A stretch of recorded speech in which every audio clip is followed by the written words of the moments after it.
Bienvenue dans l'élevage de l'ERL Poyet-David à Amplepuis. Je suis installé depuis 1993 en élevage charolais en sélection. Je me suis installé au départ associé à mes parents jusqu'en 2007 et avec des vaches charolaises des porcs plein air. On a arrêté les porcs en 2000 suite à un agrandissement d'exploitation. Et on a démarré la sélection à ce moment-là. On s'est inscrit au Herdbook charolais. On était déjà au contrôle de performance. Et depuis 2009, on a démarré la sélection des animaux génétiquement sans cornes, qui est notre cheval de bataille aujourd'hui. Donc on a un troupeau à 90% génétiquement sans cornes. L'exploitation fait 128 hectares dans le département du Rhône.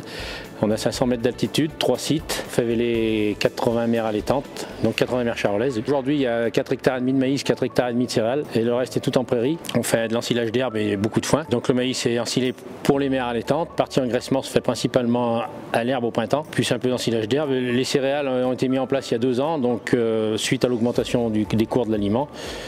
Donc je mets un peu d'épeautre pour sécuriser la ration et puis notamment pour aider aux petits veaux à développer la panse. Et puis j'ai essayé le métail-grain. Une grosse partie d'animaux à la reproduction et notamment des embryons aussi. Et donc la vache féerie, c'est la vache qui aura marqué ma carrière puisqu'elle a 14 ans.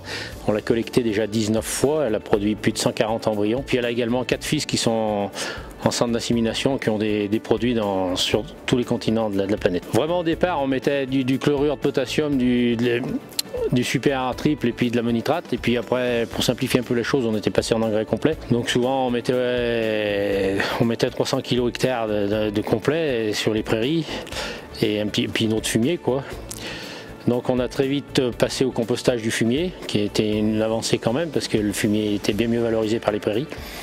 Et puis vu l'augmentation des cours de l'engrais et puis c'est quand même moins dans l'air du temps les engrais chimiques suite au passage du conseiller Sebac, je me suis renseigné auprès d'utilisateurs. Les gens étaient assez satisfaits de leurs résultats, donc j'ai essayé sur une partie de la surface il y a 10 ans.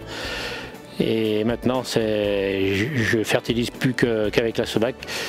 Donc sur les maïs, je mets 20-25 tonnes de fumier traité au bactériolite, et je rajoute également au semis 50 kg hectares de booster 50 de la Sebac. Soit pour les prairies moins mécanisables ou éloignées du bactériosol.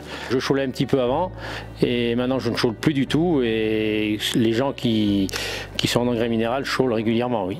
Ça fait depuis 2014 que j'ai démarré avec la Sebac. En 2014-2015 sur une partie des terrains et à partir de 2016 je suis passé sur la totalité de la surface. Mon objectif principal c'est de réduire ces engrais minéraux qui ne sont pas trop dans l'air du temps et puis qui acidifient le terrain quand même.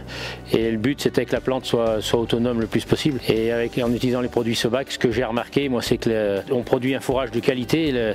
Chez nous ce qui est marquant c'est les sécheresses estivales. Et ce que j'ai remarqué par rapport au comportement des animaux en cas de sécheresse, les animaux maigrissent moins vite du moment que la prairie est traitée avec les produits Sebac. J'engraisse des vaches au printemps à 100% herbe, des vaches qui font plus de 500 kg de carcasse, et l'hiver les vaches elles ont uniquement ensilage d'herbe, ensilage de maïs et foin et minéraux. Au niveau sanitaire, le grand intérêt c'est surtout au niveau parasitisme. On traitait systématiquement avec des produits pour eux en général, 2 à 3 traitements par an sur les jeunes, 1 à 2 sur les génisses ou adultes. Et maintenant on traite pratiquement plus, je traite une fois les jeunes la première année et les génisses adultes pas tous les ans. Cette année par exemple on n'a pas traité. Par rapport aux épandages des fumier bactériolite ou bactériosol, c'est d'alterner fumier traité bactériolite et bactériosol. Au niveau qualité de l'herbe, je trouve que maintenant on a une très bonne répartition entre légumineuses et graminées. Dans la prairie, il y a toujours des coins que les vaches se couchent, que les vaches font moins bien. Et je trouve qu'avant, il y avait une qualité d'herbe qui n'était pas régulière sur toute la surface de la prairie, et je trouve que ça s'équilibre bien ça maintenant. J'ai trouvé aucune baisse de rendement, malgré qu'on n'utilise pas d'engrais minéraux. Je nourris toujours autant de bêtes qu'avant. Ce que je pourrais conseiller aux futurs utilisateurs, si vous n'êtes pas convaincu, essayez quand même sur une partie de l'exploitation. Et cantonnez-vous à cette partie. Et la première année, on ne voit pas forcément les effets, mais dès la deuxième, on les voit. Et là, vous ferez la différence entre des parcelles traitées régulièrement en produits Sebac et les parcelles non traitées en produits Sebac. Je suis assez fier d'avoir créé cette structure et puis d'avoir de la viabiliser, oui. Tout se fait pas du jour au lendemain et là on sécurise les années à venir en utilisant des produits sains et de qualité et qui servent à quelque chose, quoi. Dans mes objectifs à court terme,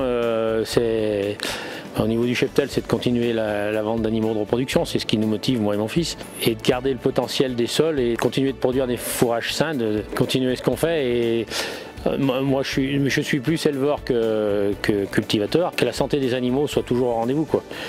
Donc bonjour, moi c'est Gatien Poyet, j'ai 18 ans. Et là, je suis actuellement en terminale Bac-Stav au lycée de Ressin. J'ai pour projet de travailler un peu à l'extérieur dans l'élevage et la sélection, et après reprendre la suite une fois qu'il sera à la retraite.